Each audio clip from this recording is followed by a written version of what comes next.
Hello আমার প্রিয় বন্ধুরা, তো দেখতে পাচ্ছ আমার হাতে কি গিফট। তো আশা করি তোমরা সবাই ভালো আছো, আমিও ভালো আছি। তো আমি গিফট নিয়ে বের হয়ে গেছি। আজকে কিন্তু অলরেডি 3টে বিয়ে নিমন্ত্রণ খেয়ে নিয়েছি, তো এখন এটা 4টে। তো নিমন্ত্রণ হয়েছে, যেতে হবে। তো যাওয়ার পরে সবার সাথে মিলেমিশে গল্প করলাম, ফটো উঠলাম, ভিডিও শ্যুট করলাম। আর এই হচ্ছে দুলহান আর এই হচ্ছে দুলহা। তো বর আর বধূ দুজনের সাথেই দেখা করলাম, ফটোশ্যুট করলাম। আর খুবই ভালো লাগলো, আর ওদেরকে খুবই মিষ্টি লাগছিল। তো এবার আমার খাওয়ার জন্য ডাকার পালা পড়েছে। তো এখন আমার যেতে হবে। তো ওদেরকে বললাম তোমরা বসো, আমি আসি।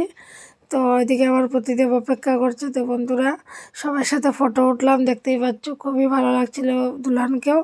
তো এবার এটাও কিন্তু আমার একটা ক্লাসমেটের জামাই, আমার সাথেই পড়াশোনা করেছে একসাথে। তো ওর বরের সাথেও দেখা হয়েছে। তারপরে ওনার সাথে গল্প করে আমি বের হয়ে যাই।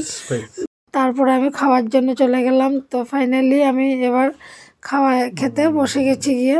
তো দেখতেই পাচ্ছ খাওয়ার সিট ফুল। তো খুব ঠান্ডা ছিল, যার কারণে মানে খাবার প্রচুর ঠান্ডা হয়ে গেছে। তো যাই হোক, খেতে তো হবে, বসেছি যখন। সামনে মনাটা খুব কান্না করছিল। তো খাবার এসে গেছে ফাইনালি। তো খাওয়া দাওয়া শুরু। আর এদিকে কতগুলো ভাই বসেছিল, ওদের সাথেও গল্প ফুর্তি চলছে। তো ওরা খুব অ্যাকচুয়ালি সবাই ভিডিওটা দেখে, মানে ভিডিও ব্লগ একটা জিনিস দেখে অনেকে মানে লজ্জা পেয়ে নেয়। তো ওদের মানে মুখ লুকানোর ঠিকানা ছিল না, ওরা মুখটা যে কোথায় লুকাবে ওরা ভেবে পাচ্ছিল না যে কোথায় মুখটা লুকাবে। তারপরে যাই হোক, সবাই খাওয়া দাওয়া করছে। আর এদিকে বিয়ে শেষ হয়ে যাচ্ছে। তো আমি আবার খাওয়া শেষ করে তাড়াতাড়ি এসে ওদের বিয়ের একটু ভিডিও করলাম, ব্লগ বানালাম। তো যাই হোক, খুবই ভালো লাগলো। আর মেয়েটাকেও খুব সুন্দর লাগছিল, বোনটাকে।